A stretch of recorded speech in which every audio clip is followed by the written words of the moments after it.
안녕하세요 여러분. 드디어 10월 모의평가를 보았습니다. 수능까지 쭉 줄기차게 이어져 왔던 모의고사 마지막 모의고사를 보았습니다. 여러분이 그동안 쭉 노력해왔던 바가 여기서 성과가 팍 하고 나왔으면 좋겠으나 실수해도 괜찮습니다. 왜냐하면 수능에서 팍 하고 나오면 되는 거니까. 제가 총평에서도 말씀드렸지만 되게 쉬운데? 라고 풀었다가 이게 생각지 못하게 파놓은 함정들이 좀 있습니다. 거기에 여지없이 빠지는 학생들은 아깝게 등급이 좀 떨어졌을 것 같고, 그런 학생들은 지금 점검하면 괜찮습니다. 1번 문제부터 열심히 풀어나가 보도록 하겠습니다. 짠. 네. 언제나 늘 나오는 것이고, 그리고 9월 모의평가에서 어땠어요, 여러분? 기억, 니은, 디귿, 리을, 미음 해서 5개를 사회문화현상인지 자연현상인지 구분하는 것이 나왔다면 이번엔 3개야. 꼭 4개만 나오는 게 아니라고. 자연현상 2개, 사회문화현상 2개가 나오는 그게 일반적인 패턴이었는데 약간 이런 작은 그런 변화들이 있어요. 예. 9월부터 그런 변화들이 보여집니다. 지구온난화로 개화 시기가 빨라지고 있어. 이거는 인간의 의도, 의지와 무관한 그렇죠. 자연현상입니다. 자연현상이 되겠고요. 그런 연구 결과 발표됐고요. 연구팀은 농작물의 개화 시기와 꿀벌의 활동 시기가 맞지 않아서 농작물의 꽃가루 바지가 위협받고 있다고 지적했다. 자, 여러분, 동사 지적하였다를 보시고 누가? 주어를 찾아보면 연구팀이 이런 내용을 지적한 거니까 인간의 의도, 의지가 개입된 사회문화현상이라고 볼 수가 있겠습니다. 그래서 니은은 사회문화현상이고요. 그 다음에 사람이 꿀벌 대신 꽃가루 바지를 하는 경우가 많아지면서 농작물의 생산 비용이 증가하고 있다라고 되어 있습니다. 이거 무슨 현상이에요? 농산물의 생산 비용 증가 현상. 이거 경제 현상이잖아. 예, 사회문화 현상이죠. 그쵸? 그래서 사회문화 현상 2개에 자연현상 하나 이렇게 되겠습니다. 문제 풀어볼까요? 기억과 같은 현상은 자연현상이니까 뭐지? 몰 가치성을 특징으로 합니다. 틀렸고요. 기억과 같은 현상은 디귿과 같은 사회문화 현상에 비해 자연현상은 인과관계가 명확한 특징이 있습니다. 따라서 정답은 2번 하시면 됩니다. 네, 끝. 네, 2번. 니은과 같은 현상은 디귿과 같은 현상과 달리라고 말하면 안 되겠지. 둘 다 사회문화현상이고요. 사회문화현상은 보편성과 특수성이 공존한다 이렇게 말하지? 그치? 그래서 틀렸습니다. 4번 가볼게요. 디귿과 같은 현상은 기억과 같은 현상과 달리. 이게 이렇게 나오면 이제 뭐 거의 틀리는 거잖아요. 현실에 존재하고 관찰 가능한 자료로 자연현상이든 사회문화현상이든 연구합니다. 그래서 얘는 공통점이에요. 달리 경험적 자료라고 말할 수 없다. 마지막, 기억과 같은 현상은 자연현상이네요. 사회문화현상과 달리 확실하고 어때? 필연적이지. 그렇지? 그래서 정답 2번 이렇게 골라주시면 되네요. 2번 문제를 보도록 하겠습니다. 2번 문제. 다음은 사회의 변동의 방향을 바라보는 이론. 문제 보는 거 굉장히 중요하다고 얘기했었고 재심도 굉장히 짧아. 그래서 이른바 고2 학평 보는 것 같다. 막 이런 생각이 들었다고 말씀드릴 이유가 바로 이런 문제들 때문입니다. 그래서 사회 변동의 방향을 보는 이론에 뭐가 있어요? 진화론하고 순환론이 있죠. 그렇죠? 순환론이 있습니다. 보겠습니다. 사회가 겪을 수 있는 위기는 지속적으로 이어지는 발전 과정에서 위기는 일시적인 거래. 지속적으로 이어지는 발전. 이미 다 힌트 나왔습니다. 이러한 위기를 극복하면서 사회는 보다 더 발전되고 분화된다. 예. 미분화에서 분화된 사회로 가는 거, 복잡한 사회로 가는 거. 이걸 바로 그렇지. 진화론에서 설명하는 발전 이렇게 설명하고 있습니다. 따라서 어떤 이론이야? 진화론이야. 문제 풀어보도록 하겠습니다. 서구 사회가 가장 그렇지 진보된 사회임을 전제로 하고 있습니다. 그래서 서구 중심적인 시각이라고 비판을 받기도 하지. 사회 변동이 일정한 방향을 가지고 있어. 어떤 방향? 진보 발전하는 그 일정한 방향. 따라서 이것도 맞습니다. 자, 사회가 주기적으로 동일한 과정을 거치며 반복한다. 자, 이거는 누구 얘기야? 정확히 누구 얘기예요? 한치의 틀림도 없이 순환론 설명할 때 나오는 얘기죠. 흥망성쇠. 그렇죠. 일정한 주기적으로 동일한 과정을 반복하면서 나타나고 있잖아요. 그래서 얘는 순환론 설명이니까 틀렸고, 사회 변동에 작용하는 인간의 영향력을 과소평가한다는 비판을 받는 거 어디에서 그렇습니까? 그렇죠. 순환론에서 그렇죠. 순환론이 뭐예요? 흥망성쇠. 사람이 태어나면 언젠가 죽게 되어 있어. 뭐야? 운명론적이야. 어차피 그렇게 되어 있어 라고 하는 그런 측면에서 보자면 인간의 자율성, 능동성을 과소평가하는 그런 측면이 있죠. 그래서 그런 측면에서 비판을 받는다라고 나왔습니다. 정답은 기억 니은에서 여러분 1번 골라주면 돼요. 절대로 틀려서는 안 되는 거지. 실수할 여지도 없어. 함정도 없어. 3번 문제를 보도록 하겠습니다. 3번 문제 이렇게 보시면 자, 밑줄친 기억에서 미음에 대한 설명으로 옳은 것은 이라고 되어 있고요. 이 문제 여기 선지를 보자. 역할 갈등 물어봤어요. 그렇지? 사회화 기간 물어봤어요. 역할 행동에 대한 보상 이렇게 물어봤습니다. 사회화 지위 역할에 대한 문제하고 사회 집단 그 다음에 공식적 규범에 의한 통제라고 하는 사회 집단, 사회 조직 한 문제 따로, 사회화 지위 역할 한 문제 따로 이렇게 나왔던 형식에서 이게 같이 합쳐져서 묻는 형식으로 요즘 나오고 있다는 것. 요즘의 문제 패턴을 그대로 보여주고 있습니다. 사회 집단, 사회 조직이 내용이 엄청 많았는데 그것들 그렇다고 소홀히 하면 안 됩니다. 엄청 중요한 개념이라서 이렇게 섞어서라도 물어보니까 꼭 소홀히 하지 말 것. 자, 판소리의 매력에 빠진 외국인 갑은요, 다니던 회사에서 한국 전통 음악 동호회를 만들었습니다. 회사 사람들끼리 만들었네. 그러니까 이거 뭐겠어? 비공식 조직이죠? 같은 공식 조직의 구성원들이 취미나 관심사에 따라서 자발적으로 결성한 거죠. 한국 유학을 고민하게 되었어요. 회사를 그만두고 이제 한국으로 왔어, 결국. 와, 대단하다. 대학교에서 판소리를 공부했어, 외국인인데. 대학원 진학 후에는 판소리를 주제로 훌륭한 논문을 써서 이렇게 논문 우수 논문상도 받았습니다. 문제 풀어볼게요. 1번. 니은은 한국 유학 갈까 말까 막 고민합니다. 이게 역할 갈등이야? 아닌 거 아시죠? 그쵸? 이거 진로를 두고 유학 갈까? 그냥 여기 회사 다니던 거 다녀야 되나? 이건 역할 갈등이 아닙니다. 역할 갈등이 뭐죠? 지위에 따라서 요구되는 역할들이 충돌하는 전형적인 사례들로 기억해 주세요. 그래서 이거 역할 갈등 아니다. 그 다음에 기억은 한국 전통 음악 동호회고요. 그 다음에 디귿과 달리, 디귿 회사와 달리 결합 자체를 목적으로 하는 사회 집단. 뭐 개념 정리 잊어버리면 안 되죠. 여러분, 결합 자체를 목적으로 하는 사회 집단 뭐죠? 결합 의지에 따라. 결합 의지에 따라. 결합 자체가 목적이야. 다른 목적 때문에 만나면, 인위적으로 만나면 이익사회지만 얘가 뭐냐면 공동사회입니다. 여러분, 한국 전통음악 동호회가 공동사회야? 아니지. 인위적인 결합 의지를 가지고 일부러 인위적으로 만든 겁니다. 따라서 얘도 이익사회이고 얘도 이익사회예요. 많이 했던 내용입니다. 그래서 여기 비공식 조직이 있고 비공식 조직이 있고 비공식 조직을 포함해서 자발적 결사체가 있고 이것들을 다 포함해서 어때? 얘네들 일부러 인위적으로 만든 거니까 이익사회다. 이렇게 그렸었어요. 예. 그래서 공동사회 아닙니다. 틀렸죠. 그렇죠? 그 다음에 보도록 하겠습니다. 디귿과 리을은 모두 공식적 사회화 기관이다. 공식적 사회화 기관은 사회화 자체가 목적인 거. 그래서 사회화를 공식적이고 체계적으로 하는 거. 쉽게 말하면 교육기관.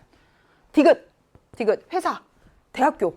대학교가 공식적 사회화 기관이죠. 그렇죠? 그래서 틀렸습니다. 미음은 우수 논문상 받았어요. 리을, 대학교의 구성원으로서 진짜 열심히 해서 실제 수행한 것에 대한 보상이다. 잘못 읽어서 쓱 따라가다가 논문이니까 대학교에서 썼겠지 하고 이거 고른 학생 있습니까? 이거 서두르다가 너무 아까운 데서 틀린 거죠. 그쵸? 어디가 틀린 거야? 그렇지. 리을의 구성원이 아니지. 대학교에서 판소리 공부하고 그 다음에 대학원에 진학한 다음에 쓴 거잖아. 따라서 대학원 진학 후에 대학원생으로서 한 겁니다. 그렇죠? 틀린 거죠. 정답은 몇 번? 5번 골라주시면 되겠습니다. 디귿하고 리을, 회사하고 대학교는 기업, 여기와 달리 공식적 규범을 통한 구성원의 통제가 일반적이다. 다시 말하면 무슨 얘기냐면 공식 조직이다 라고 하는 겁니다. 얘네 비공식 조직이고요. 얘네 공식 조직이지. 회사나 학교. 정답은 5번 이렇게 골라주시면 됩니다. 자, 4번 문제 보도록 하겠습니다. 4번 문제 보면서 진짜 이거 2학년 문제에서 봤던 막 그림 같고 막 그런 생각 들었어요. 네, 어렵지 않은 문제죠. 네, 5단원, 마지막 단원에 나오는 산업사회와 정보사회 비교하는 문제입니다. 제시된 비교 기준에 따라 A와 B를 비교할 때 상대적으로 강하거나 높음으로 평가되는 사회의 스티커를 떼서 답란에 붙이시오 라고 되어 있고요. 자, 가정과 일터의 결합 정도의 요거 동그라미 스티커를 딱 붙였습니다. 그랬더니 틀렸어. 가정과 일터의 결합 정도 어디서 높죠? 그렇지. 재택근무 생각하면 된다고 했습니다. 정보사회에서 더 높게 나타나.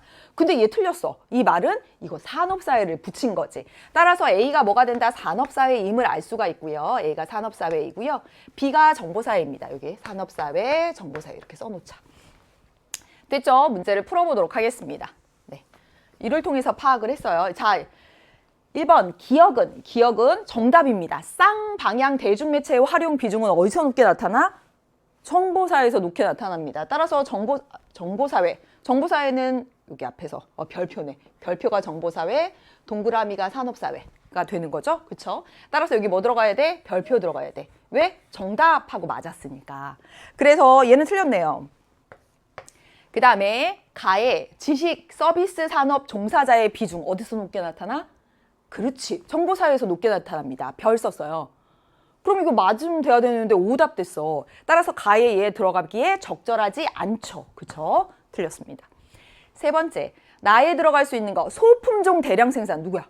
산업사회가 소품종 대량 생산이고 정보사회가 다품종 소량 생산입니다. 아주 가장 기본적인 것들은 잘 암기하고 있어야 됩니다. 따라서 소품종 대량 생산 어디에서? 산업사회에서 높게 나타나. 정답. 딱 다 연결된대. 정답 3번 하시면 됩니다. 그 다음에 A는 B에 비해 사회 변동 속도 어디가 더 빨라요? 정보사회가 더 빠르지. 틀렸고요. B는 A에 비해 정보 제공자와 수용자 간의 구분이 명확하지 않죠. 그쵸? 산업사회에서는 전문가 집단이 만들었단 말이야. 그래서 정보 제공자하고 수용자의 구분이 명확했다면 정보사회에서는 누구든지 정보 제공자가 될 수 있잖아요. 그쵸? 틀렸습니다. 정답은 3번. 자, 이제 5번 문제를 보도록 하겠습니다. 관료제, 탈관료제 완전 주인공으로 부상했습니다. 얘 출제될 가능성 매우 높아졌고요. 절대 틀려서는 안 되는 부분입니다. 여기 함정이고 뭐고 그런 것도 없어요. 예, 풀어보도록 하겠습니다. 가라는 사회조직 형태인 A, B를 비교한 진술인데 4개의 진술 중 2개는 옳고 2개는 옳지 않다라고 되어 있습니다. 자, 한번 해볼게요. A가 B보다 업무의 전문화, 세분화 정도가 높다라고 되어 있습니다. 전문화, 세분화 특징으로 하는 거 뭐지?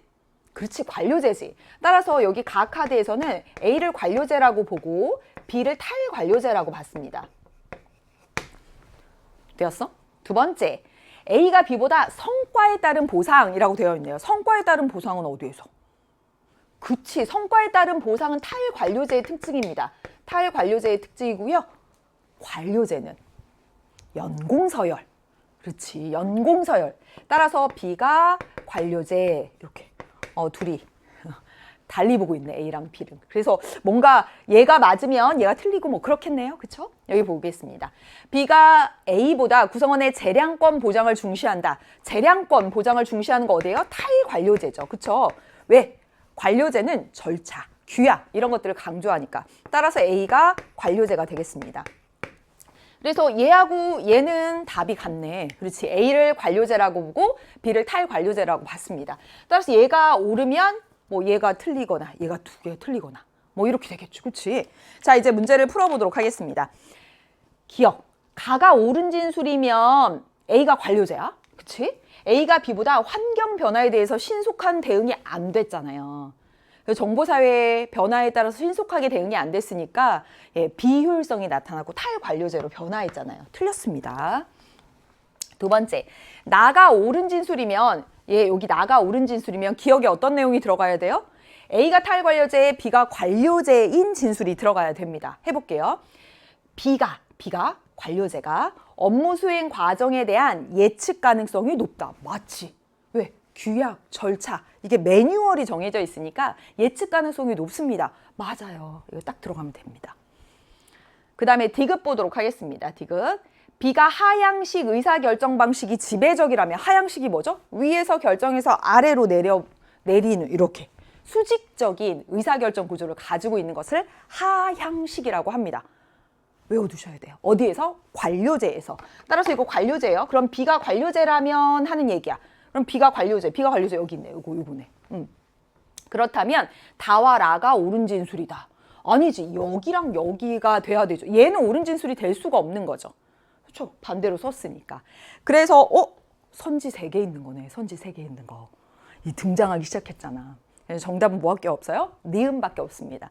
따라서 2번 이렇게 골라주시면 되겠습니다. 좋습니다. 앞 페이지 어땠어요? 앞 페이지 뭐 공부했다 하면 뭐 다 맞는 거지. 6, 7, 8 다 잘했을 것 같은데 6번 문제 가보도록 하겠습니다. 다음 글에 부각되어 있는 여러분 한번 읽어볼까? 뭐라고 돼 있어? 그렇지. 문제 보는 거 매우 중요하다고 했습니다. 문화의 속성이라고 되어 있어요. 여러분 문화의 속성 몇 가지 있지? 5가지 있습니다. 합공, 전축, 변 이렇게 있습니다. 자, 선지부터 먼저 보면 하나 없앨 수 있다. 잘하면 정답을 아예 바로 찾아낼 수도 있다 라고 얘기했습니다. 자, 일단 합, 공, 전축, 변 5가지. 선지부터 한번 봐볼게. 세대 간 전승을 통해서 더욱 풍부해진다. 이거 뭐야? 축적성. 그렇죠. 기억입니다. 그 다음에 그 형태나 의미가 고정된 것이 아니다. 변화한다는 거지. 변동성. 니은. 문화는 후천자 학습. 그렇지. 디귿 학습성. 한 사회의 문화를 구성하는 요소들은 상호유기적. 키워드 그대로 나왔습니다.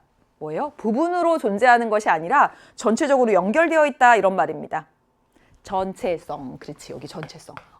그럼 공유성은 생각 안 해도 되네. 그렇지. 그리고 여기 제시문을 읽어볼게요. 학습성이 나타났는지 머릿속에 이제 생각해. 학습성인지 전체성인지 변동성인지 축적성인지 키워드 단서를 찾아보자는 거야. 이항기 등 농기계를 이용한 농법이 기존 농법을 대체했대요. 뭐야? 농사 짓는 방식이 바뀐 거지. 변동성이 딱 나타납니다. 그렇지 않아요? 그래서 변동하면서 농촌도 변화했대. 얘가 변하니까 다른 것도 변화한대. 더 구체적으로 나와 있습니다.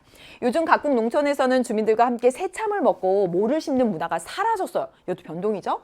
주민들 간에 서로 도울 일이 없어지면서 공동체 의식도 약해졌다라고 되어 있습니다. 농법이 바뀌면서 공동체 의식도 사라졌대. 뭔가 연결된 거 아니야? 그렇죠. 따라서 이것 찾을 수 있습니다. 정답은 니은, 리을 이렇게 고를 수 있고요. 물론 제시문 굉장히 짧기 때문에 여러분 금방 찾을 수 있어요. 변동성이나 전체성 금방 찾을 수 있어서 이거 읽고 이렇게 골라도 되지만 선지부터 쫙 해놓고 하면 보다도 선지를 한번 읽고 나면요. 얘네들을 염두하면서 제시문을 읽어가게 되거든요. 네, 그래서 정답은 니은, 리을 4번 이렇게 골라주시면 되고 7번 문제입니다. 7번 문제 제시문도 굉장히 평이에요. 6월 모평에 나왔던 하위문화, 그런 그 독일 2차 세계대전 이후에 독일 사회에 대해서 나왔던 그런 제시문에 비하면 진짜 평이하게 나왔습니다. 읽어볼게요. 각국에서는 지역문화, 세대문화 등 다양한 하위문화가 존재한다는 거야. 그렇지? 지역문화, 세대문화, 반문화 이게 하위문화의 유형이다. 우리 이렇게 배웠잖아요. 최근 각국에서는 주류 문화와 성격이 다른 청년 세대 문화가 주목을 받고 있는데 각국의 청년 세대는 기성세대와 달리 어릴 때부터 디지털 기술을 접하며 소셜 미디어 활용 능력이 뛰어나고요. 개성을 중시하는 가치관이 강하대요. 뭐 세대별로 좀 다르니까 세대 문화가 있으니까. 1번 기억에서 지역 문화 할 때 이 문화는 뭐지? 좁은 의미야? 아니지. 사고방식, 생활 양식 이런 것들의 총체 넓은 의미입니다. 생활 양식의 총체. 네, 틀렸고요. 2번째. 주류 문화는 여러분 하위 문화의 총합 아니라고 했습니다. 주류 문화는 뭐예요? 공유 범위가 대다수가 누려야 되는 거야. 하위 문화 지역에서 누리는 거, 이 세대가 누리는 거 뭐 이걸 합쳐서 주류 문화라고 하지 않는다. 이거 진짜 많이 나왔던 선지입니다. 그 다음에 리을 청년 세대 문화는 각국의 문화 다양성 증진에 기여한다. 이거 완전 기본 문제죠. 하위 문화의 특징. 그들끼리 누리는 문화가 많아지면 다양성을 가져오게 되는 거 너무나 당연합니다. 정답 3번 하시면 되고요. 리을을 향유하는 사람은 세대 문화 향유하는 사람은 주류 문화 향유 안 해? 그렇죠. 틀렸습니다. 그 다음에 여러분 물질 문화, 비물질 문화 이거 구분해 두셔야 되죠? 선지에서 이렇게 종종 나오고 있습니다. 자, 여기 둘 중에서 비물질 문화는 뭐야? 그렇지. 가치관, 어떤 의식, 제도, 관념 이런 것들을 비물질 문화라고 하는 거고요. 도구나 기술이 뭐지? 물질 문화야. 그래서 여기 디지털 기술, 편집 기술 예전에 나왔었잖아요. 그런 거 다 뭐지? 물질 문화입니다. 따라서 미음은 비물질 문화라고 하면 안 돼. 정답은 3번. 다음 문제 가볼게요. 8번 문제 가보도록 하겠습니다. 완전 굳어진 것 같아. 이 사회 계층, 사회 이동 관련한 이제 표 문제라고 더 이상 부르지 않아도 될 것 같습니다. 네, 그래서 사회 이동이나 계층 구조에 대한 이해, 개념을 그냥 숫자로 물어볼 뿐이지 이건 뭐 표문제라고 볼 수도 없지. 자, 해볼까요? 자, 보겠습니다. 갑국의 계층은 상중하, 중 하나인 A, C로 구분이 됩니다. 그러면 A, B, C가 상중하 중에 이제 무엇인지를 일단 찾아야 되겠지. 자녀 세대에서. 자, 여기 잘 읽어야 돼. 이거 함정에 좀 빠졌을 학생 있습니다. 너무 쉽게 생각해서. 자녀 세대에서 A, B에는 모두 세대 간 하강 이동한 자녀가 존재하고 해요. 세대 간 하강 이동한 자녀가 존재한대. 자, 여러분 생각해봐요. 상중하가 있습니다. 자녀 세대 상중하에서 세대 간 하강 이동을 통해서 올 수 있는 건 뭐가 있어요? 그렇지, 중하고 하지. 상에서 중으로 오거나 하는 뭐죠? 그렇지, 상에서 하로 오거나 중에서 하로 오거나. 그렇지. 그래서 자녀 세대에서 세대 간 하강 이동한 자녀가 존재한 A, B는 뭐가 되냐면 중이나 하가 되는 겁니다. 그렇죠. 따라서 얘가 뭐지? 중이나 하다. 중 또는 하.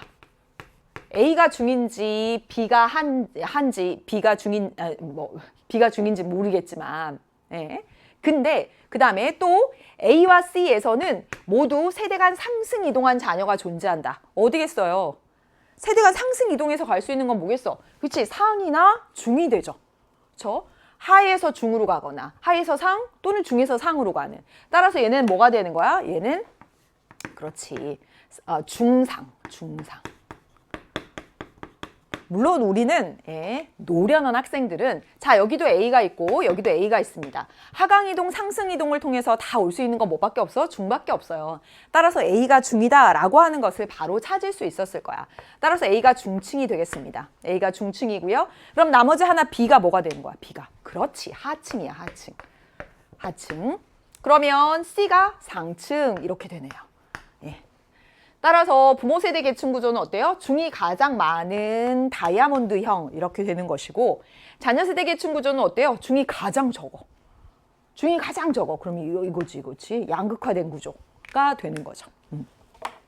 문제를 풀어볼까요? 예, 이거 파악했으면 뭐 다 끝난 거지. 예, 보겠습니다. 1번. 하층 비율은 부모 세대가 자녀 세대보다 높다. 부모 세대가 자녀 세대보다 비율이 더 낮은데요? 예, 틀렸습니다. 두 번째, 중층 비율 대비 상층 비율은 시키는 대로 하면 됩니다.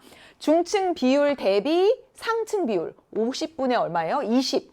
부모 세대는 50분의 20입니다. 50분의 20이 되는 것이고요. 자녀 세대 중층 대비 상층 얼마예요? 15 대비 25입니다. 어디가 더 큰 거예요? 그렇지, 자녀 세대가 더 크지. 1보다 큰 값이잖아. 따라서 정답 몇 번? 2번 이렇게 고르시면 되겠습니다. 끝났어요. 더 가볼게요. A에 속한 부모의 자녀가 세대 간 상승 이동을 하면, 중에 속한 부모의 자녀가 세대 간 상승 이동을 하면 어디로 가는 거야? 상으로 가야지, 상 어디? C로 가야 되겠지. 그치? 그렇죠. 계층 구조하고 사회 이동을 매우 쉽게 묶고 있는 형태입니다. 절대 틀려서는 안 돼요. B에 속한 부모의 자녀가 C에 속하게 되는 것은 하에서 상으로 가는 거네? 뭐야? 상승 이동이지. 그렇지? 틀렸습니다. 그 다음에 자녀 세대의 계층 구조는 이거예요. 부모 세대의 계층 구조보다 양극화되어 있어요. 그렇죠. 그래서 틀렸습니다. 정답은 2번. 네. 9번 문제 보도록 하겠습니다. 9번 문제 혹시 아깝게 틀린 학생들도 있으려나? 있을 것 같아요. 자, 그래서 1단원에서 가장 유의해서 봐야 될 것이 바로 이 사회조사 과정, 양적 연구, 질적 연구를 사례에 적용하는 것인데, 이 문제에선 진짜 몇 가지 체크할 부분들이 있습니다. 한 3가지 정도는 돼요. 그 부분들 맞췄어도 점검하고 가는 것이 필요합니다. 다음 자료에 대한 설명으로 옳은 것은 이라고 되어 있고요. 갑은 청소년의 비속어 사용이 증가하고 있고, 특히 고등학생이 가장 심각하다는 기사를 접한 거야. 이에 갑은 비속어 사용 예방 프로그램인 어떤 프로그램 수강 기간이 고등학생의 비속어 사용에 대한 인식과 비속어 사용 정도에 미치는 영향을 연구하기로 하였다. 자, 여러분 여기 보시면 얘가 독립변인이죠. 그쵸? 이 독립변인이 종속변이 인식에 미치는 영향, 종속변이 1, 그리고 비속어 사용 정도에 미치는 영향, 종속변인 2개. 그래서 독립변인 하나, 종속변인 2개 이렇게 나오는 경우도 있고, 또 독립변인 2개, 종속변인 하나 이렇게 나오는 경우도 있습니다. 그래서 가설이 2개 나온 거예요. 자, 어떤 프로그램을 장기간 수강한 고등학생이 단기간 수강한 고등학생에 비해서 비속어 사용에 대한 부정적인 인식이 더 강해질 것이다 라고 되어 있고요. 즉 프로그램 수강 기간에 따라서 인식을 물어보는 독립변인과 종속변인 1의 관계, 그 다음에 또 이 프로그램을 장기간 수강한 학생이, 기간이에요. 장기간 여기까지 다 해야 되는데 기간에 따라서 비속어를 덜 사용하게 될 것이다. 사용 정도와 관련해서 종속변인 2개에서 종속변인이 2개 있고 독립변인 하나에 대해서 이 둘 간의 관계로 가설을 2개 설정한 내용이 나와 있습니다. 됐어? 다 이제 가볼게. 갑은 고등학생 100명을 모집한 다음에 50명씩 A, B 집단으로 배정을 했습니다. 자, 여기 보면 이거 프로그램 수강 기간에 따라서 이게 독립변인, 그 다음에 종속변인이 2개 있었죠. 인식, 그 다음에 사용 정도, 뭐 이렇게 2가지가 있습니다. 그래서 두 집단의 비속어 사용에 대한 인식, 그 다음에 비속어 사용 정도 2가지를 그러니까 동일하게 두 집단을 맞춘 거예요. 동일하게 두 집단. 이렇게 50명씩 A, B 집단으로 이렇게 나눴는데 얘네가 원래 비속어 사용에 대한 인식도 비슷하고 사용 정도도 비슷하게 한 거야. 그래서 한 집단, A 집단은 어떻게 했대요? 1개월을 수강하게 한 것이고 그 다음에 B 집단은 6개월을 수강하게 한 것이죠. 그런 다음에 이후 검사지를 사용하여 비속어에 대한 인식하고 그 다음에 비속어 사용 정도를 측정한 것입니다. 그래서 여기 다음과 같은 이 분석 자료가 나왔습니다. 자, 한번 볼까요? 보도록 할게요. 자, 비속어 사용에 대한 부정적인 인식 증가 정도는 어때? 얘네는 6개월간 수업 들은 애들이고 그 다음에 얘네는 한 달간 들은 애들이야. 6개월을 들었던 한 달을 들었던 간에 비속어에 대한 부정적 인식의 증가 정도는 똑같지. 그치?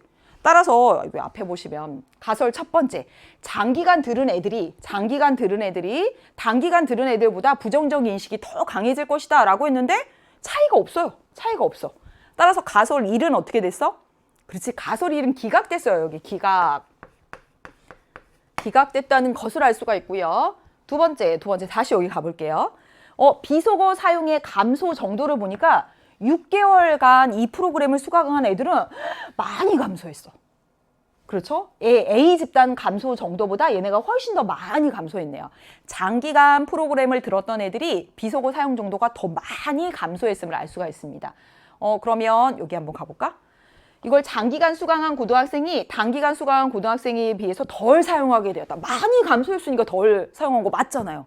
딱 맞아 떨어졌네. 따라서 얘는 수용되었음을 알 수가 있습니다. 답은 몇 번이 되냐면 답은 5번. 가설 1은 기각되고 가설 2는 수용된다. 이게 정답이에요. 정답을 물론 이렇게 쉽게 찾아가면 너무 다행인데 그렇지 않고 앞에서 정답을 골라버렸을 학생도 분명히 있습니다. 자, 보도록 하겠습니다. 여기서 몇 가지 체크해야 될 포인트가 있다고 말씀드렸어요. 자, 1번. 기억은 모집단, 디귿은 표본이다. 기억. 청소년의 비속어 사용이 증가하고 있다. 청소년 모집단. 그래서 디귿, 고등학생 100명. 얘네 50명 나눠가지고 이게 실험법 썼잖아요. 그래서 여기 고등학생 100명이 표본이다. 맞을까 틀릴까? 여기가 체크 포인트 하나입니다. 1번, 첫 번째 1번 선지의 체크 포인트 하나입니다. 어디가 틀렸어, 둘 중에서? 그렇지, 이거 표본은 맞아. 표본이 뭐예요? 연구 대상이 된 집단. 연구 목적에 맞게 선정해서 연구 대상이 된 집단입니다. 따라서 얘네 100명 연구 대상이잖아. 그러니까 얘네 표본 맞아. 청소년이 선생님 모집단이 아니라고요? 그렇지. 청소년 모집단이라고 착각하기 너무 쉽습니다. 1번 고르고 지나갔을 학생들도 분명히 있을 거라고 생각해요. 제가 이게 수업 강의하면서 말했었는데 모집단 찾을 때 얘들아 연구 주제나 가설에 보면 모집단이 드러나 있어 라고 얘기했었던 생각이 납니다. 자, 이거 다시 한번 읽어볼게요. 갑은 청소년의 비속어 사용이 증가하고 있다는 그런 기사를 본 거야. 비속어 사용이 증가하는구나. 청소년들이 많이 하는구나. 이렇게 본 거예요. 여러분, 청소년에는 고등학생도 있고 그 다음에 중학생도 있어요. 예, 학생이 아닌 청소년도 있을 수 있습니다. 근데 이게 뭐야? 여기 니은이 뭐죠? 연구 주제입니다. 이 프로그램 수강 기간이 고등학생의 비속어에 대한 인식과 비속어 사용 정도에 미치는 영향을 연구하기로 하였다. 이 연구 주제 선정한 거거든. 연구 주제 뭐? 청소년 중에서도 고등학생이 연구 대상이 되는 전체 집단입니다. 이 고등학생인 거야. 얘가 모 집단이야. 가설에도 나타나 있다고 했지. 어떤 프로그램을 장기간 수강한 고등학생이 단기간 수강한 고등학생에 비해서 이 고등학생을 모집단으로 설정을 한 겁니다. 그 중에서 여기 100명을 한 거예요. 100명을 선정한 거지. 됐어요. 그래서 여기 청소년이라고 한 이 부분이 틀렸다. 그 다음에 보도록 하겠습니다. 니은은 리을과 달리 연구자의 가치 중립이 요구되는 단계다. 니은 뭐예요? 주제 선정한 거야. 주제 선정할 때 연구자의 가치가, 왜냐하면 관심사나 이런 것들에 따라서 이거 접하고 여기 관심사 생겼잖아. 가치가 개입될 수밖에 없습니다. 하지만 리을은 뭐죠? 리을. 검사지를 사용해서 측정했다. 이건 자료 수집하고 분석하고 결론 도출할 때는 엄격하게 가치 중립해야 되는 거죠. 반대로 썼기 때문에 이거 틀렸습니다. 그 다음에 자, 체크포인트 여기 하나 있었고요. 그 다음에 3번의 체크포인트가 또 하나 있습니다. 자, 지금 여기 자료 수집 방법 뭐 썼어요? 실험법 썼습니다. 실험법 썼어요. 실험법 써서 지금 A 집단은 통제 집단이고 B 집단은 실험 집단이다 라고 얘기를 했습니다. A 집단은 1개월 했으니까 통제 집단이고 B 집단은 6개월 이 프로그램 받았으니까 실험 집단이야? 누구 맘대로? 뭐라고 했어요? 독립변인 처치하면 실험 집단이라고 했잖아. 기간을 달리했습니다. 기간을 달리했지만 여기 프로그램 둘 다 처치 받았어요. 기간을 달리해서 둘 다 실험 대상이 된 실험 집단입니다. 그래서 실험법 하면 이제 전형적인 일반적인 표준의 형식은 실험 집단이 있고 독립변인 처치하지 않은 통제 집단이 있는 방식이 전형적인 패턴인데 실제 연구를 할 때는 둘 다 실험 집단인 사례도 엄청 많이 출제가 됐습니다. 그래서 둘 다 실험 집단이다. 이게 하나 체크 포인트가 되겠습니다. 그 다음에 4번도 체크포인트야. 독립변인 하면 어떤 프로그램 수강 여부가 아니지. 그치? 이런 것들 그냥 읽다가 쫙 흘려가면 얘가 3번째. 이제 함정에 빠질 수 있지. 여기서 독립변인은 이 동그라미 프로그램 수강 여부가 아니지. 뭐야? 수강 기간이야. 기간. 수강했냐? 한쪽 집단을 수강시키고 한쪽 집단을 안 시킬 거야. 이게 아니잖아. 기간입니다. 그래서 여기 틀렸습니다. 정답은 몇 번? 5번 이렇게 골라주시면 되겠고 엄청 좋은 문제입니다. 그래서 모집단 찾는 거 하나, 모집단 어디? 연구 주제나 가설에서 찾을 수 있다라고 하는 거. 그 다음에 독립변인 처치한 실험단 2개인 실험법 종종 나오고 있다라고 하는 거 하나. 그 다음에 독립변인 이런 거 여부 또는 기간 이런 거 헷갈리지 말자. 3번째까지 했습니다. 잘했습니다. 이제 10번 문제로 넘어가도록 하겠습니다. 10번 보시죠. 다음 자료에 AC에 대한 설명으로 옳은 것은 사대주의, 문화상대주의, 자문화중심주의 안 나오면 너무나 섭섭한 주제가 또 나왔습니다. AC에 대한 질문과 가불의 응답 및 교사의 채점 결과 나타내는 것이고요. 교사는 질문별로 채점하고 질문에 대해서 예! 라고 답할 수 있는 태도만을 모두 적은 경우 1점, 그렇지 않은 경우 0점을 부여한다 라고 되어 있는데 둘 다 몇 점이야? 2점 받았어. 자, 둘이 다른 답 썼어요. 여기도 다른 답 썼어요. 근데 여기랑 여기는 둘이 똑같은 답 썼어. 자, 여러분 생각해봐요. 만약에 이게 틀린 거면 2점씩 받았으니까 이게 틀린 거면 말이 안 되지. 그렇지? 얘네 둘이 다른 정답 했는데 이거 나머지 2개가 맞아야 되잖아. 말이 안 되잖아. 그쵸? 이해되시죠? 따라서 뭐가 맞는 답이다? 그렇지. 둘이 똑같은 답을 쓴 이 두 번째 질문에 대한 이 응답이 맞는 답이 되어야 되는 겁니다. 여기서부터 단서를 찾아가시면 되는 거죠. 따라서 우열평가의 대상으로 보는가? AC, 우열평가의 대상으로 보는 게 뭐야? 자문화 중심주의, 사대주의. 그러면 B가 뭐가 되겠어요? B가 상대주의구나 라고 하는 것을 알 수가 있습니다. 맞죠? 예, B, 상대주의는 평가하지 않아. 이해하니까. B를 골랐습니다. 그리고 첫 번째, 문화 다양성 보존에 기여하는 거 뭐죠? 상대주의. 맞지? 상대주의. 상대주의 뭐라고 있어? B. 따라서 을은 첫 번째, 두 번째를 맞아서 2점. 여기가 틀린 거야. 그렇지. 그다음에 갑은 첫 번째가 틀린 것이고 두 번째, 세 번째를 맞아서 2점이야. 이해되지? 다 했습니다. 그래서 자기 문화가 가장 우수하다고 믿는가? 어떤 게? 자문화 중심주의가. 그게 C인가 보네. 따라서 자문화 중심주의가 C. 그러면 문화 사대주의가 A 이렇게 되겠구나 라고 하는 것을 알 수가 있겠습니다. 잘했어요. 이제 문제 풀어볼게요. 1번 A는 뭐예요? 문화 사대주의입니다. 그래서 틀렸고 B는 B, 문화 상대주의. 와, 여기도 약간의 함정선지가 나왔습니다. 이런 거 약간 함정을 뭔가 양념 치듯이 버무려 놨다니까. 촥 하다가 이거 막다 하고 넘어가는 학생도 있었을지도 모를 것 같은데. 자, 여기 문화 상대주의. 문화를 이해하고자 하는 관점이야. 제3자의 관점이야? 에이, 아니지. 제3자는 뭐예요? 너랑 너 입장이 아니라 제3자. 객관적으로 보겠다는 것이고요. 상대주의는 뭐지? 그 상대방의 입장에서 보겠다는 거야. 내부자의 시각을 가지고 해요. 따라서 앞부분이 틀렸습니다. 그 다음에 A는 C와 달리 자기 문화의 정체성 보존에 유리하다. 사대주의가 다른 나라 문화 최고야 라고 하는데 틀렸죠. 그쵸? B는 A와 달리 선진 문화 수용에 적극적이야. A와 달리? A야말로 선진 문화 너무 훌륭해 이러잖아. 틀렸고요. 그 다음에 C는 B와 달리 그렇지. 자문화 중심주의는 문화 제국주의로 이어질 수가 있죠. 국수주의, 문화 제국주의를 초래할 수 있다라고 비판받습니다. 정답은 5번이라고 해주시면 되겠습니다. 11번 문제를 보도록 하겠습니다. 11번. 개인과 사회의 관계를 바라보는 관점. 와, 진짜 이거 안 어렵게 나왔습니다. 예, 이건 진짜 안 어렵게 나왔죠. 개인 강조하면 사회 명목론. 사회 강조하면 사회 실제론. 해볼게. 사회를 개인의 단순한 합 이상의 실체로 보는가. 사회는 개인의 단순한 합이 아니야. 그 이상의. 그럼 뭐야?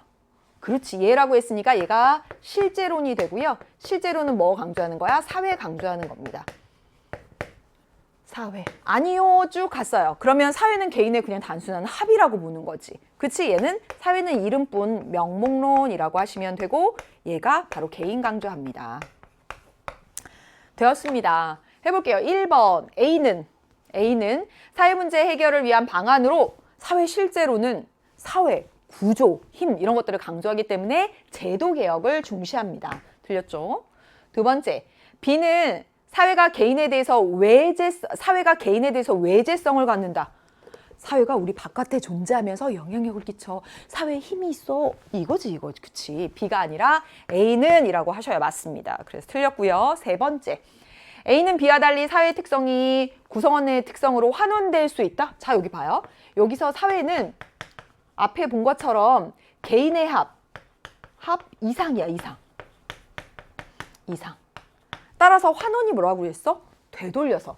사회를 설명할 때 개인으로 되돌려서 설명할 수 있을까? 사회가 개인의 합 그 이상의 뭔가 실체를 가지고 있는데 사회를 설명할 때 어떻게 개인으로 돌려서 설명해? 그쵸? 따라서 환원될 수 없다고 봅니다. 여기서 환원될 수 있다고 보는 거지. 틀렸고요. 4번 가도록 하겠습니다. B는 A와 달리 사회 전체의 이익이 개인별 이익의 총합이다. 그렇지. 사회는 개인의 합일 뿐이고 전체의 이익은 개별 이익의 합일 뿐이다. 보는 거 맞아요. 정답은 4번 하시면 되고 가에 사회가 개인의 자유와 권리를 보장하기 위한 수단이다. 사회가 수단이라고 보는 거. 사회가 수단이야. 개인이 자유, 권리, 개인이 더 중시돼라고 하는 건 뭐죠? 명목론입니다. 따라서 이거 들어가면 명목론에서 예하고 실제론에서 아니요 하니까 딱 들어가면 딱 맞아요. 그쵸? 들어갈 수 없다라고 했으니까 틀린 거지. 끝까지 읽어야 되는 거죠? 네, 요즘 이렇게 나오죠? 정답은 여러분 4번 이렇게 골라주시면 되고 12번 가겠습니다. 12번. 밑줄 친 기억의 니은에 대한 설명으로 옳은 것은 이라고 했단 말이야. 뭘까요? 여기 활동이라고 줬습니다. 운동이라고 했으면 사회 운동에 대한 문제인지 이제 바로 알았을 텐데 물론 뭐 금방 찾을 수 있죠. 예. 사회 운동에 대한 문제는 거의 지금까지 나온 문제 유형은 거의 이런 방식이었습니다. 사회 운동의 사례들 주어지고 이제 특징들 묻는 거. 개념이 복잡하지 않기 때문에 간혹 사회 운동이 아닌 것이 들어가기도 하나 둘 다 보면 어떠냐면 사회 운동입니다. 둘 다. 각국의 시민 단체들 집단적이고 집단적으로 뭔가 개혁적인 그런 모습을 보여주고 있습니다. 조언 풍습, 일찍 결혼하는 거지. 아이 때 결혼해가지고 교육 기회도 갖지 못하고 출산을 계속 이어져서 하고 막 그런 풍습을 금지하는 법의 제정을 요구하는 뭔가 개혁적인 운동을 하고 있는 것입니다. 외국에서는 20년 전 농산물 수입을 허용한 이후 농촌이 몰락하게 된 거예요. 3년 전부터 농민 단체들이 농촌 경제 활성화라고 하는 이 목적을 달성하기 위해서 활동하고 있어요. 둘 다 뭐야? 그렇지. 둘 다 사회 운동이라고 볼 수 있습니다. 어떤 뚜렷한 목적을 가지고요. 집단적이고 지속적이고 자발적으로 하는 거. 기업은 니은과 달리가 아니야. 둘 다 시민단체, 농촌단체들 체계적인 조직을 바탕으로 합니다. 그리고 정당화하는 신념들을 가지고 있는 거지. 이게 뭔가 관습, 오래되어 온 잘못된 관습을 제거하기 위한, 농촌을 살리기 위한 뭔가 그런 정당한 신념들이 있습니다. 둘 다 모두. 왜냐하면 둘 다 사회운동이기 때문에 체계적인 조직을 가지고 있고 정당할 수 있는 신념을 가지고 있어야지만 사회운동으로 성립합니다. 따라서 이거 틀렸고. 니은은 기업과 달리 집단 간 갈등을 초래할 우려가 있어. 어디가 틀렸을까? 그렇지. 달리가 틀렸습니다. 선생님 이거 조언풍습 금지하는 건 좋은 거잖아요. 근데 뭔가 이 조언풍습이 맞다라고 생각하는 사람들이 있을 수 있어. 그 사람들. 왜냐하면 사람들의 생각이 모두 똑같을 수 없잖아. 그래서 어떤 한 신념에 따라서 어떤 주장을 펼치는 사회운동은 반대쪽과 갈등을 일으킬 여지가 반드시 존재하는 거죠. 둘 다 모두 갈등을 초래할 우려가 있습니다. 틀렸고요. 니은은 기업과 달리 특정 집단만의 이익을 추구함으로 사회운동이 아니다. 아닙니다. 틀렸습니다. 틀렸고요. 그 다음에 기역, 니은 모두 그렇죠. 변화를 목적으로 하는 거죠. 변화를 목적으로 하는 사회운동이라고 볼 수 있고 정답은 5번이라고 해주시면 되겠습니다. 13번 문제입니다. 각국가 을국에 대한 옳은 설명만을 보기 위해서 고른 것은 이라고 되어 있고 그럼 뭐 묻는지 모르겠어요? 빨리 선지 보세요. 발견으로 인한 문화변동, 직접 전파로 인한 문화변동, 문화융합, 그렇지. 문화변동의 요인과 양상에 대한 문제이고요. 이 정도면 어때? 제시문도 양도 엄청 적어요. 그래서 전반적으로 보시면 물론 함정선지도 있었고 그리고 표문제의 새로운 형태도 있었지만 막 읽어야 될 분량이 많지 않아서 여러분들이 집중해서 풀었다면 또 좋은 성과를 냈을 수 있을 자신감 갖고 수능까지 이어갈 수 있는 동력을 얻을 수 있는 기회였을 수도 있습니다. 해볼게. 갑국 사람들은 얇은 빵에다가 볶은 채소를 싸서 먹는 음식인 A를 즐겨요. 이것은 을국의 대표 음식인 비의 유래이다 라고 되어 있네요. 갑국을 정복한 을국은요. 이것이 을국의 대표 음식인 비의 유래이다. 이제 을국의 대표 음식인 비의 유래가 갑국의 요 음식이네. A 음식이네. 그래서 갑국을 정복한 을국이 이제 갑국을 정복했었나 봐. 그래서 을국의 문화를 이식하려고 한 거예요. 잘 정복했으니까. 근데 실패했대. 그러면서 오히려 을국 사람들이 갑국에 살게 되면서 갑국 문화의 영향을 받은 거예요. 정복해서 살게 되면서. 그래서 을국 사람들이 갑국 사람들로부터 이 A, 갑국의 원래 음식인 여기 막 볶은 채소를 싸서 먹는 이 음식, A의 조리법을 배워서 본국으로 돌아왔어요. 그 다음에 을국의 음식 문화에, 자신의 원래 음식 문화에 이 A, 갑국의 A에 이걸 적용해가지고 B가 등장했다라고 되어 있습니다. 뭐가 나타난 거예요? 우리 많이 했죠. 그렇지. 이게 문화융합이지. 을국 입장에서 보시면 을국의 원래 음식 문화에다가 갑국의 A 음식의 조리법 이게 더해져서 B가 나타난 거니까 새로운 제3의 문화가 나타난 것이니까 문화융합이 나타났구나 라고 하는 것을 알 수가 있겠습니다. 됐어요. 해볼게요. 1번 기억 1번이래. 기억 갑국에서 발견으로 인한 그럼 갑국은요? 원래 이 음식 문화에 A 음식 문화가 있었고 그걸 을국 사람들이 그걸 배워간 거예요. 접촉해가지고. 따라서 갑국에서 발견으로 인한 문화변동 말할 수 없습니다. 발견. 원래 있었는데 알지 못했던 걸 찾아내는 거 아니야. 없어. 그 다음에 을국에서 직접 전파. 그렇지. 갑국을 정복하면서 같이 거기 살게 되면서 배웠어요. A의 조리법이나 이런 것들을. 직접 전파 맞아요. 을국에서는 문화 융합을 통해 그렇지. 맞죠? 예, B가 바로 문화 융합을 통해서 나타난 것입니다. 맞고요. 니은 디귿 맞아요. 갑국에서는 을국과 달리 강제적 문화 접변이 나타났다라고 되어 있는데요. 이식하려고 하였으나 실패했다 이런 내용이 나타났고요. 따라서 강제적 문화 접변이 나타났다라고 말하기 어렵습니다. 정답은 니은 디귿 해서 3번 이렇게 골라주시면 되겠습니다. 14번 문제를 보도록 하겠습니다. 다음 자료에 대한 설명으로 옳은 것은 이라고 했는데 자 여러분 괄호 안에 보니까 낙인론, 차별 교제이론, 머튼의 아노미론 진짜 잘 나오는 일탈 이론에 대한 문제입니다. 선생님이 일탈 이론 AC에 대해서 말해볼까요? 라고 했더니 가불병정 네 학생이 얘기하고 있는데 선생님이 딱 말하는 거야. 한 사람만 틀렸습니다. 한 사람만 제외하고 모두 옳게 얘기했대. 한 사람만 틀린 거지. 누가 틀렸는지 볼까? 이거 보고 어떻게 알아? B는 일탈 행동이 학습의 결과임을 강조합니다. 틀렸는지 맞았는지 어떻게 알아? 두 번째, 을은 A와 B는 모두 사회 구조적인 측면에서 일탈 행동의 원인을 설명합니다. 그렇지 이거지. 사회 구조적인 측면에서 일탈 행동의 원인을 설명하는 건 이 세 가지 이론 가운데 얘밖에 없어요. 예. 머튼의 아노미론에서 일탈이 일어나는 이유는 뭐야? 모두가 달성하고 싶은 문화적 목표가 있어. 그렇지? 그런데 그 목표를 달성할 수 있는 제도적인 수단의 괴리 때문입니다. 사회 제도적인 수단, 정책 이런 것들을 얘기하고 있기 때문에 이 머튼의 아노미론은 사회 구조적인 측면에서 일탈을 설명하는 보다 더 구체적으로 가면 기능론적 시각으로 일탈을 설명하는 이론입니다. 따라서 사회 구조적 측면에서 일탈을 설명하는 이론은 얘 하나밖에 없는데 두 개를 말했으니까 이게 을이 틀린 거예요. 그치? 따라서 틀린 학생은 누구야? 틀린 학생 을이고요. 그러면 나머지 학생이 모두 옳은 응답을 하였다는 것으로 알 수가 있고 이에 따라서 B는 일탈 행동이 학습의 결과임을 강조한다라고 했으니까 B가 뭐겠어? 그치? 차별 교조 이론이지. 얘 맞는 얘기 한 거니까.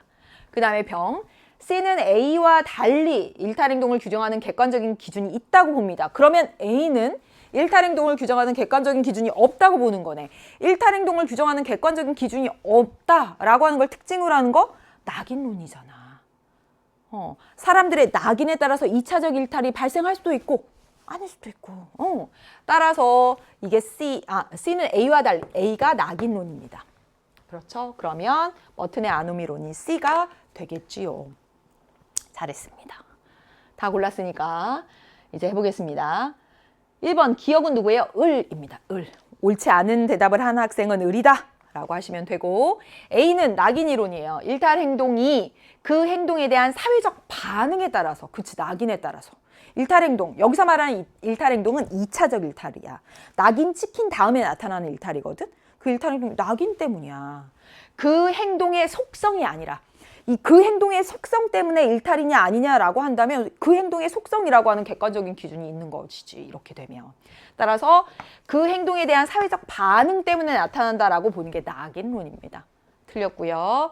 B는 일탈 행동의 기술과 달리 일탈 행동에 대한 우호적인 가치관은 학습되지 차별 교제 이론 교제해서 일탈 행동의 기술과 우호적인 가치관까지 학습한다.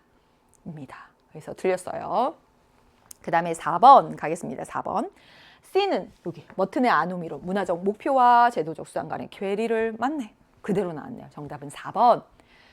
가에 들어갈 수 있는 거 옳은 진술이 들어가야 됩니다. AC는 B와 달리 개인이 타인과의 상호작용을 통해 상호작용 과정에서 일탈을 설명하는 이론이 뭐가 되죠? 그렇죠. 사람들이 낙인 찍어서 사람들과 교제하면서 배워서 이거지. A, B는 C와 달리 상호작용 속에서 일탈을 설명한다 라고 해야지 맞습니다. 따라서 이게 들어가면 안 돼. 왜? 얘 옳은 진술 얘기해야 되는 애니까. 그렇죠? 정답은 4번. 15번 문제 보면서 이거 어떡하지? 라고 걱정했습니까? 그렇죠. 제가 총평에서 말씀드린 것처럼 표 문제에 15번 문제나 물론 이 주제는 계속 출제가 됐어요. 임금 격차 문제. 그다음에 19번 사회보장제도 표 문제 계속 출제됐던 게 계속 출제되고 있어. 근데 양상이 약간 달라졌습니다. 오히려 너무 어려운 것들을 그동안 해오다가 너무 쉬운데? 라고 적용만 했으면 이 해설을 보고 나면 그런 생각 가질 수 있고요. 오히려 자신감 갖고 표 문제 대비할 수 있을 거라고 생각합니다. 자, 보겠습니다. 그동안 안 보던 자료가 나왔지만 자료 안에서 다 복잡하지 않게 해석이 되는 문제입니다. 각국 전체 근로자의 월 평균 임금은 2000년에 3,800달러고요. 2020년에 4,800달러입니다. 표는 각국 근로자 집단별 월 평균 임금 갭. 이런 걸 처음 봤다는 거지. 임금 갭. 근데 아래 설명 다 되어 있습니다. 네, 임금 갭 나타내주고 있고요. 중요한 정보가 무엇이냐면 바로 이겁니다. 각 연도에 연령대별 남성 근로자 수 모두 같고 연령대별 여성 근로자 수도 모두 같다. 무슨 말이냐면 연령대별 여기 100명이면 여기 100명, 100명, 100명 200명이 200명, 200명, 200명이다. 이 얘기입니다. 이해되시죠? 자, 그러면 2000년에는 평균 임금, 전체 근로자 평균 임금이 얼마라고 했냐면 3,800. 그리고 이때는 4,800. 맞죠? 4,800. 맞나? 아, 여기. 이렇게. 이게 전체 요거 평균 임금입니다. 그리고 주어진 자료는 임금 갭이라고 했어. 갭이 뭐야? 이렇게 됐네요. 해당 근로자의 집단의 월 평균 임금에서 전체 근로자 월 평균 임금을 뺀 값이래. 자, 그러면 여기 마이너스 800입니다. 그러면 20대 이하 남성 해당 계층의 월 평균 임금이 얼마인지 알 수가 있는 거죠. 얼마야? 그렇지, 얘네가 3,000인 거지. 3,000에서 요거 빼니까 마이너스 800 나온 거잖아. 그래서 너무 쉽게 연령대별 남성과 여성 각각의 연령대별 집단의 월 평균 임금을 구할 수가 있습니다. 그러면 얼마겠어요? 그렇죠. 여기 3,500인가 보지. 그래서 3,500에서 3,800 빼니까 마이너스 300. 이렇게요. 네. 산수니까 여기다 다 써두도록 하겠습니다. 4,500, 그 다음에 5,000 할 거고요. 여기 평균은 4,000 이렇게 됩니다. 되고, 그 다음에 2,500, 그 다음에 3,300, 그 다음에 3,700. 혹시 이게 숫자가 안 틀려야 되는데 4,500, 3,500 됐고요. 그 다음에 여기 보겠습니다. 여기도 한번 해봐. 800이래. 그럼 얼마였겠어? 그렇지, 4,000인 거지. 4,000에서 4,800 그러니까 마이너스 800 이렇게 되는 거잖아. 산수입니다. 4,500, 5,500, 6,000, 그 다음에 5,000 이렇게 되네요. 그 다음에 여기는요. 4,000, 4,200, 그 다음에 5,000, 5,200, 그 다음에 4,600. 그간 나왔던 문제들에 비해서 정말 훨씬 쉬운 문제입니다. 본 적이 없어서 접근하는데 시간이 좀 걸렸을 수가 있을까? 아니야, 잘했을 것 같은데. 자, 이제 이렇게 되어 있고요. 자, 이제 문제를 먼저 보도록 하겠습니다. 자, 2000년에 여기 있어요. 2000년에 월 임금 총액이라고 돼 있어. 총액은 뭘까요? 그치, 평균 임금하고, 이게 평균 임금이잖아. 평균 임금하고 근로자 수를 곱해야 되는 거잖아. 평균 임금하고 근로자 수를 곱해야 되는 겁니다. 그래서 20대 이하 남성 근로자라고 돼 있어요. 20대 이하 남성 근로자는 보면 3,000이 임금이야. 그럼 남성 근로자 수를 곱해야 되는 게 이게 총액입니다. 맞죠? 그쵸? 50대 이상 여성 근로자입니다. 50대 이상 여성 근로자 여기 있어요. 4,500이야. 4,500에다가 총액이니까 뭐예요? 수를 곱해야 되는 거잖아. 그러면 남성 근로자 수하고 여성 근로자 수를 알아야 되겠네. 그렇죠. 어떻게 하면 됩니까? 저 이거 너무 많이 했던 겁니다. 남성, 여성. 자, 남성 전체 평균 얼마라고 돼 있어? 전체, 여기 전체 4,000 이렇게 돼 있습니다. 여성은요? 3,500입니다. 그런데 전체는 얼마야? 3,800이지. 3,800. 여기가 전체 3,800입니다. 여러분, 우리 진짜 많이 했던 거야. 남성과 여성의 크기가 같다면 정 가운데지. 둘이 곱해서 나누기 2. 근데 이쪽으로 치우쳤어요. 그러면 이 말은 뭐야? 남성이 더 많다. 몇 배도 많은 거예요. 자, 여기가 200, 여기가 300입니다. 그쵸? 3대 2로 남자가 더 많다라고 하는 것을 알 수가 있습니다. 앞에 나와 있는 사례에서 뭐라고 돼 있냐면, 앞에 나와 있는 사례가 아니라 조건에서 각 연도에 연령대별 남성 근로자 수가 모두 같고 여성 근로자 수도 모두 같다라고 얘기했기 때문에 이게 전체적으로 여기 남자 대 여자가 3대 2면 다 3대 2여야 돼. 이해 안 되나요? 자, 다시 한번 해보도록 하겠습니다. 자, 여기 3대 2라고 돼 있어요. 남자가 여자보다 남자 대 여자의 비율이 3대 2야. 그럼 우리 편의상 이렇게 해보겠습니다. 남자를 몇 명? 600명이라고 하면 여자가 몇 명이야? 400명인 거지. 자, 아까 나온 대로 전체 3대 2야. 그치? 다 연령대별 인구가 다 같다라고 얘기했기 때문에 600명을 딱 똑같이 150명, 150명, 150명, 150명인 거야. 이해되지? 그럼 여기는요. 100명, 100명, 100명, 100명인 거야. 그쵸? 따라서 남자 대 여자의 상대적 크기는 항상 3대 2야. 항상 3대 2, 3대 2. 이렇게 봐도 3대 2. 이해되죠? 그쵸? 따라서 20대 이하 남성 근로자와 50대 이상 여성 근로자의 총액을 하면 남성 대 여성이 얼마라고요? 3대 2. 그럼 9천 똑같이. 여기 나온 대로 남성 150명, 여성 100명 이렇게 해도 3대 2. 총액 같단 말이야. 약간 어려울 수도 있습니다만 약간 적용한 것입니다만 이렇게 해설 들으면서 9월 문제 그리고 이번 9월엔 물론 임금 격차는 안 나왔지만 6월 문제 그 밖에 계속 학력평가에서 나왔기 때문에 연습하시면 이게 결국 비율 문제거든요. 그리고 총액은 나온 적이 있습니다. 어디에서? EBS 교재에서 엄청 나왔어. 정답은 바로 1번 찾아줍니다. 1번 선지가 물론 가장 어려운 선지였죠. 다른 선지들은 이제 만만해요. 만만합니다. 2020년 여기 있네요. 월 평균 임금은 30대 남성 근로자. 월 평균 임금 30대 남성 근로자 어디 있어요? 여기 있네요. 4,500. 40대 여성 근로자 어디 있어요? 40대 여성 근로자. 여기 있네. 여기 있다. 5,000. 그쵸, 5,000. 여기다 썼죠? 그쵸? 그래서 40대 여성 근로자가 더 큰데요? 이렇게 하시면 됩니다. 됐고요. 그 다음에 30대 근로자의 성별 월 평균 임금 차이. 절대값 차이 구하면 되는 거야. 30대 여기 차이 얼마 나요? 200만큼 나네. 2000년에 200만큼 나고요. 2020년에 4,500하고 4,200, 300만큼 나네요. 그쵸? 따라서 여기가 더 큰데? 그치, 이렇게 하면 돼. 그 다음에 4번. 2000년 대비 2020년에 40대 근로자의 월 평균 임금 증가율.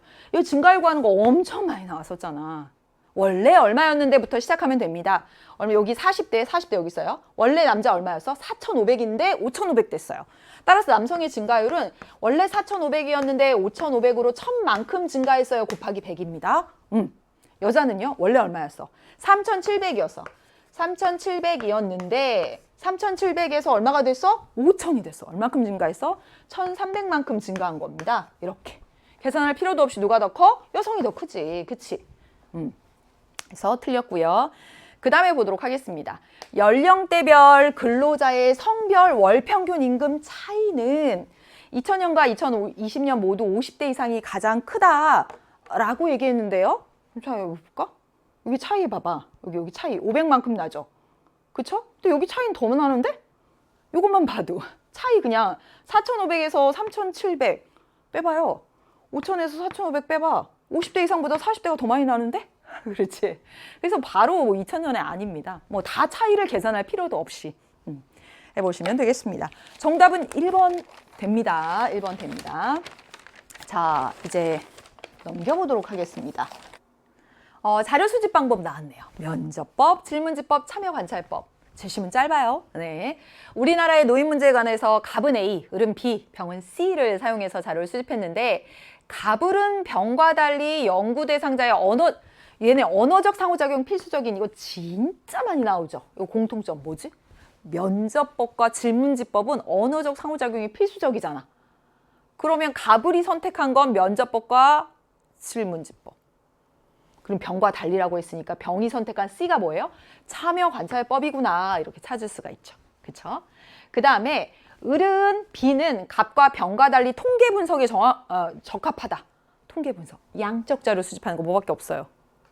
질문지법이지. 따라서 의리한 B가 질문지법, A가 면접법 이렇게 되네요. 끝났습니다. 문제 풀어보도록 하겠습니다. A는 면접법은 C와 달리 참여관찰법과 달리 문맹자를 대상으로 한 자료 수집에 용이하다. 글을 못 읽는 사람을 대상으로 면접법 할 수 있어요? 참여관찰법도 할 수 있지. 의사소통이 곤란한 집단을 대상으로 할 수 있다. 라고 얘기했었잖아. 글을 못 읽거나 대화가 안 통해도. 따라서 틀렸습니다. B는 A와 달리 연구자와 연구 대상자 간의 정서적 유대관계, 내면에 있는 깊숙한 얘기 이끌어내려면 면접법 A는 이라고 해야지 맞죠. 그렇죠? 그 다음에 C는 B와 달리 실제성이 높은 거 생생한 아무것도 조작하거나 통제하지 않거든. 정답은 3번. 네, 아주 쉬운 선지였습니다. B는 A씨와 달리 방법론적 이원론이야 비질문지법 양적 자료 방법론적 일원론이라고 해야 되죠. 그렇죠? A, B는 C에 비해서 자료 해석 시 연구자의 편견이 개입될 여지가 있는 건 질적 자료를 수집할 때 면접법이나 참여관찰법에서 그렇습니다. 그래서 정답은 3번 해주시면 됩니다. 17번 문제도 보도록 하겠습니다. 다음 자료에 대한 설명으로 옳은 것은 뭐 물어보는 거야? 빨리 가야지.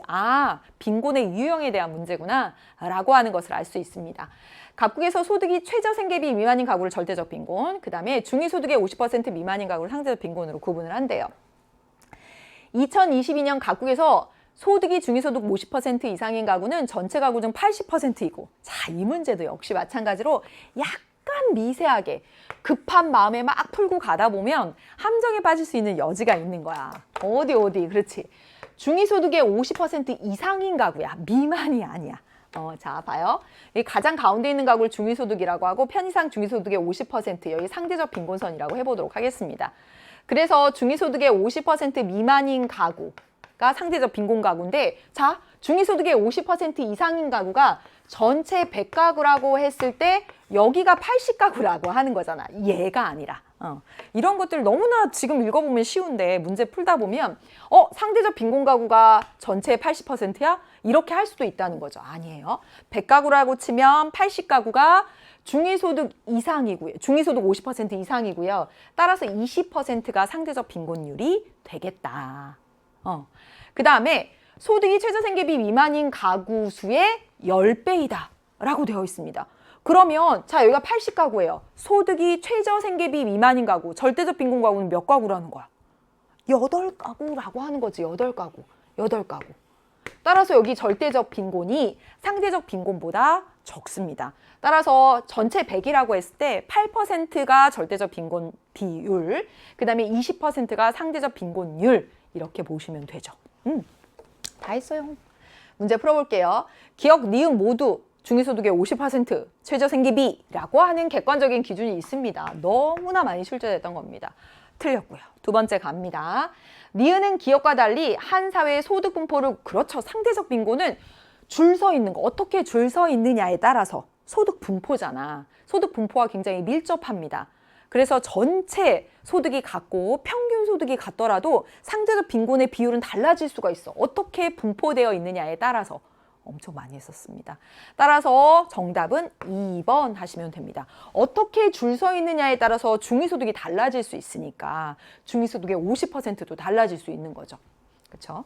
그래서 정답은 2번 고르시면 되겠고 자 여기가 함정이 하나 있었다면 읽다 보니까 잘못 여기를 읽어서 진짜 다 아는 건데 틀렸을 수도 있다면 바로 여기 3번 선지도 헷갈렸을 수 있을 것 같아요. 이 절대적 빈곤과 상대적 빈곤은 소득 불평등이 전혀 없는 사회에선 나타나지 않는다. 왠지 그럴 것 같은데? 불평등하지 않으면 빈곤도 없을 것 같은데? 막 이런 생각. 그렇죠? 자 봐봐. 불평등하지 않아. 모두가 다 가난해. 하루에 1,000원 벌어. 모두가 다 가난해. 그럼 불평등은 없어. 다 가난하니까. 절대적 빈곤 나타날 수 있잖아요. 빈곤 나타날 수 있습니다. 틀렸고요. 그 다음에 2022년에 가구에서 전체 가구 중 상대적 빈곤 가구의 비율은 20%여야 합니다. 그렇죠. 이거 틀린 거죠. 그 다음에 2022년에 각국에서 전체 빈곤 가구 얼마예요? 전체. 그렇지. 상대적 빈곤 비율이 절대적 빈곤 비율보다 크기 때문에 전체 빈곤 가구의 비율은 20입니다. 그렇죠. 20. 100가구라고 하면 20가구라고 치겠습니다. 중에서 절대적 빈곤 가구 여기 8입니다. 따라서 반이 안 되지. 그치? 50%가 안 되는 겁니다. 그래서 틀린 겁니다. 은근 문제가 약간 생각해 볼 거리가 있는 그런 문제였습니다. 18번 문제를 보도록 하겠습니다. 관점 문제 뒤에 나와 있네요. 쉽게 나왔습니다. 네, 기능론, 갈등론, 상징적 상호작용론이에요. 키워드가 반드시 주어집니다. 해볼게요. 친환경 경영은 우리 사회 전체의 필요, 전체의 필요에 따라서 사회 전체의 필요에 따라서 나타난 것이다. 우리 사회의 지속 가능한 발전에 기여한다. 어떤 친환경 경영이든 어떤 제도든 사회 전체의 합의, 필요에 따라서 만들어진다라고 하면 이게 뭐지? 그렇지, 이게 기능론이지. 두 번째, 소비자들이 친환경 경영에 큰 가치를 부여했어요. 그리고 기업들도 이에 부응하면서 의미 부여하고 상호작용하고가 나타나 있습니다. 따라서 얘가 뭐야? 상징적 상호작용론이야. 세 번째, 친환경 경영은 모두에게 도움이 되는 것처럼 보이지만 실제로는 뭐라고 되어 있어요? 여기. 지배 집단의 기득권 유지 수단이다 라고 되어 있습니다. 그렇지, 갈등론이야. 전반적으로 제시문이 짧습니다. 네. 해볼게요. 1번.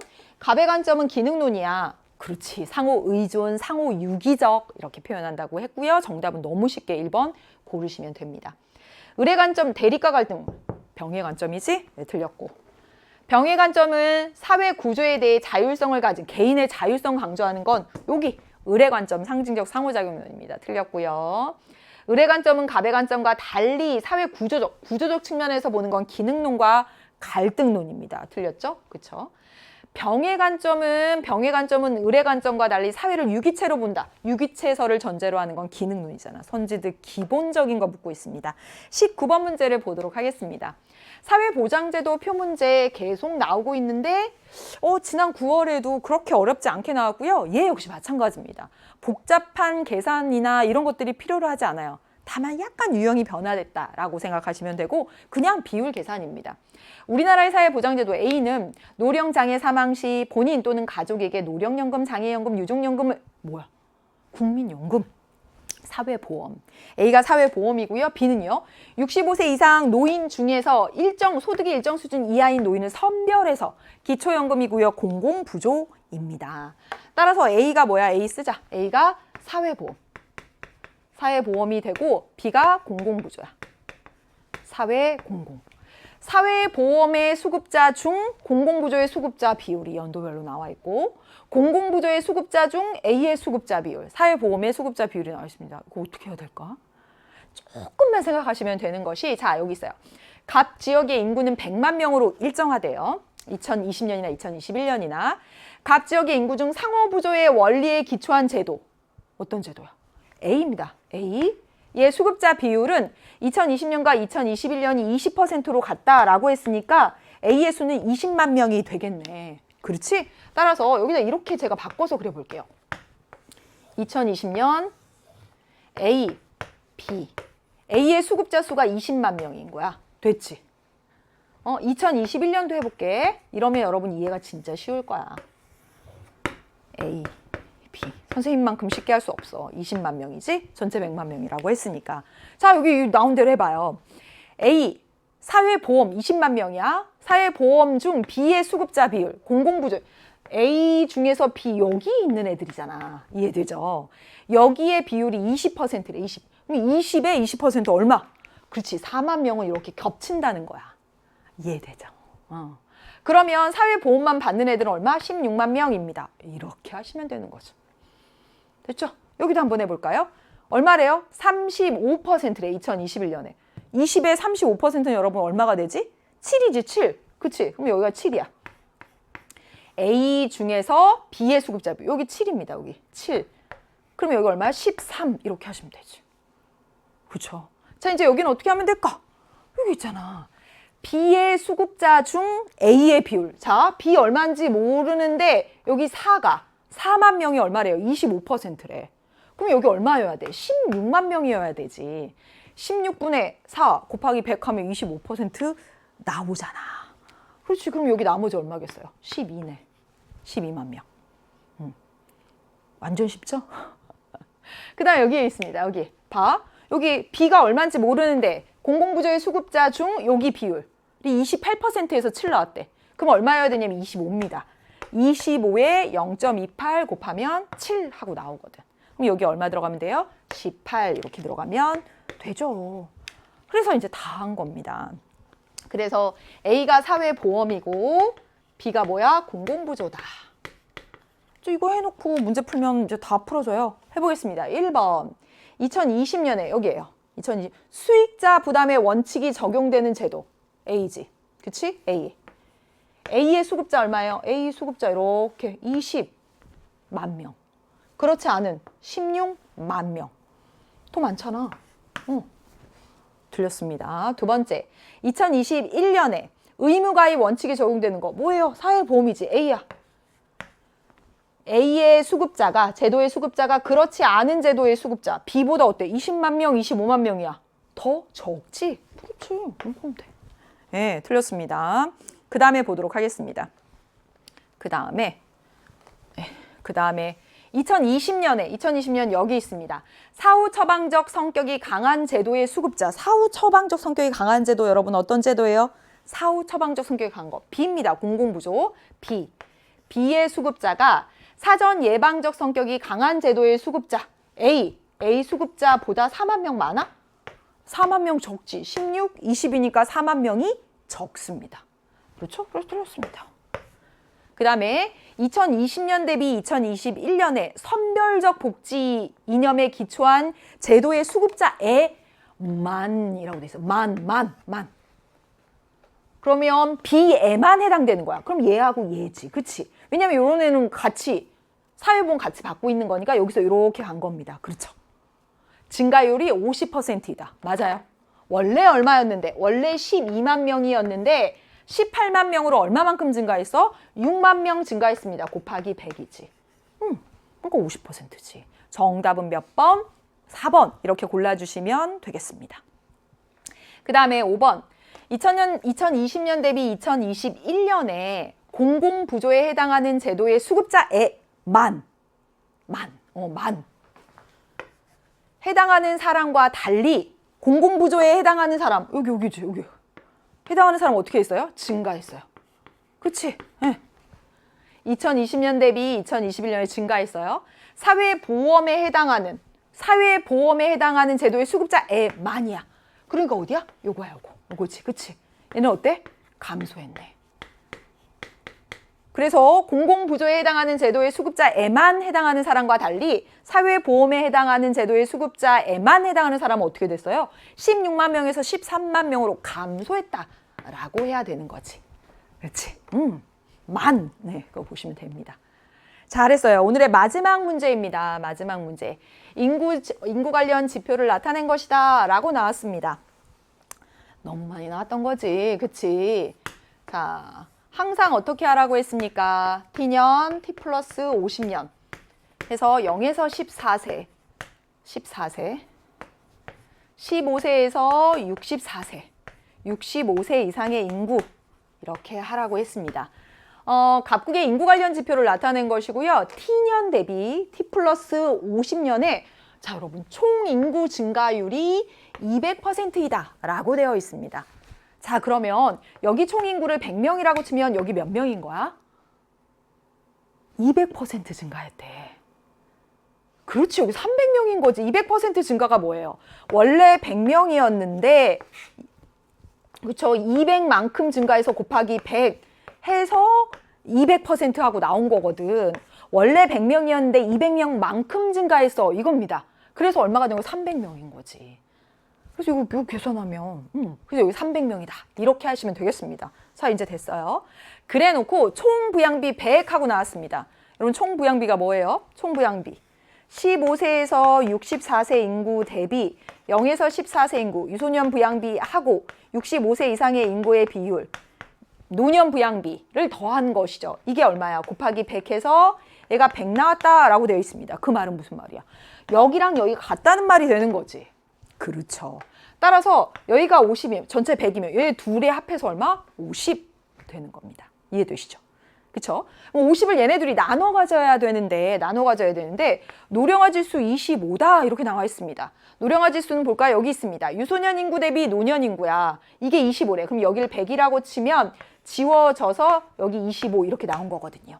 다시 말하면 유소년 인구와 노년 인구의 상대적 크기가 4대 1이다. 이렇게 된 겁니다. 그러니까 여기가 40이면 여기가 10이 되는 거죠. 그래서 4분의 1 곱하기 100 해서 25 이렇게 나온 거예요. 되셨죠? 네. 자 이제 총인구 200% 증가한 300명이라고 해놓고 총부양비 50이다 라고 되어 있습니다. 이 총부양비 50이 되려면 어떻게 되는 거야? 그렇지 여기가 100이라고 쳤을 때 지워집니다. 그럼 얘네 둘이 더한 게 50이에요. 그치? 그럼 무슨 말이야? 얘네 둘이 더한 게 1대 2로 나눠 갖는다 라는 얘기가 됩니다. 1대 2로 나눠 가죠. 그럼 어떻게 돼? 여기가 200이면 얘네 둘이 더해서 100입니다. 라고 하는 거죠. 그쵸? 1대 2로 나눠 갖는 거니까 얘네가 200이면 얘네 둘이 더해서 100입니다. 근데 여기 봐. 노령화 지수 100이다 라고 나와 있습니다. 노령화 지수 이게 100이래. 이렇게 해서 100이다 이렇게 돼 있습니다. 그 말은 무슨 말이에요? 여기랑 여기가 같다는 말이 되는 거지. 그래서 지워져서 100 남은 거잖아. 그러면 둘이 더해서 100입니다. 그러면 여기 50, 여기 50 이렇게 가져가면 되는 겁니다. 여기 다 됐습니다. 예, 다 됐어요. 이제 문제 풀어보면 되겠습니다. 해볼게요. 1번 부양인구는 T 플러스 50년이 T년에 4배 맞는데요? 그렇죠. 정답 1번입니다. 예. 그 다음에 유소년 인구는 T 플러스 50년이 T년보다 어때요? 많은데요? 틀렸습니다. 그렇죠? 다음 가보겠습니다. 유소년 부양비 한번 구해볼까? 유소년 부양비 어떻게 하면 돼요? 이거 분의 이거. 50분의 30. 200분의 50. 50분의 40이 더 큰 거 아니에요? 그렇죠. T년이 더 큽니다. 틀렸어요. 그 다음에 노인인구 대비 부양인구. 노인인구 대비 부양인구 해볼까? 노인인구 대비 부양인구. 얼마예요? 10분의 50. 5죠, 5. 여기는요, 50분의 200. 얼마야? 4야. 어디가 커? 여기가 더 크지. 그치? 10분의 50이고 50분의 200이니까.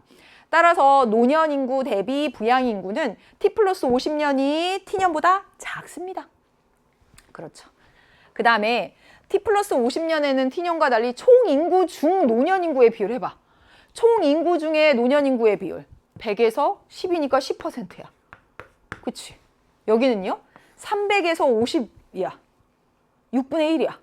그럼 이거 계산하면 얼마냐면 16점 얼마 16.6% 뭐 이렇게 나옵니다. 봐요. 20%보다 T 플러스 50년도 20%보다 작은데? 그쵸? 그래서 틀렸습니다.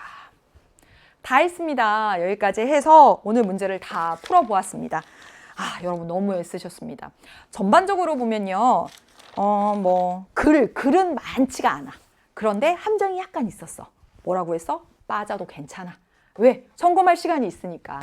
여러분 수능 그날 최선을 다하기 위해서 제가 뭐라고 했어요? 그렇지. 여러분만 아는 노력을 지금 열심히 할 때야. 화이팅 하자 여러분.